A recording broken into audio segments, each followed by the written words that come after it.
गारि मटर सालायग्राफोरनि थाखाय आसाम सरकारा मोनसे गोजोनथाव खौरां फोसावदों।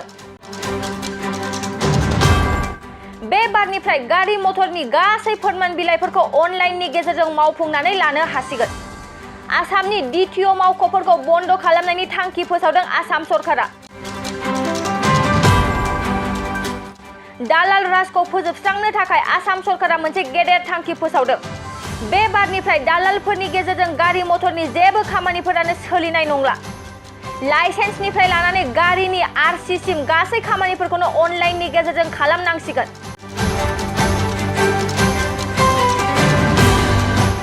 मिथिनो मोननाय बायदिब्ला DTO मावख'आव जेबो खामानियानो सोलिनाय नंला। आसामनि गिबि मन्त्रि डक्टर हिमन्त बिश्व शर्माया बे गेदेर खौरांखौ फोसावदों।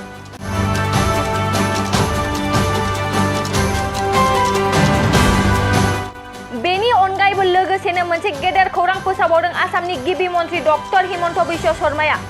आसाम रायजोनि इमप्लयमेन्ट एक्सचेन्ज मावख'फोरखौबो बन्द खालामनायनि थिरांथा लादों होननानै सुलुंनिफ्राय मिथिनानै मोननाय जादों।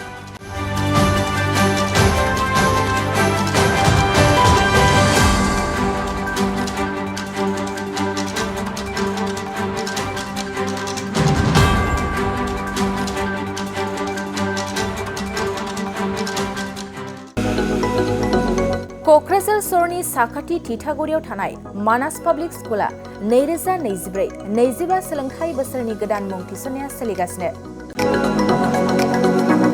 थिथागुरियाव थानाय इंराजि बिजोंनि मानास पाब्लिक स्कुलाव दासान्दि नार्सारिनिफ्राय 8 थाखोसिम गोदानै मुं थिसननाया सोलिगासिनो। बे फरायसालियाव गुनगोनां सोलोंथाइ होनायजों लोगोसे फरायसाफोरनि थाखाय दं मोजां खाबुफोर। थाखो फोरोंथायनि अनगायैबो yoga classes, basic computer education, English speaking skill, maths and science projecting, highly experience faculty आरो स्मार्ट क्लासेसनि खाबुफोर दं।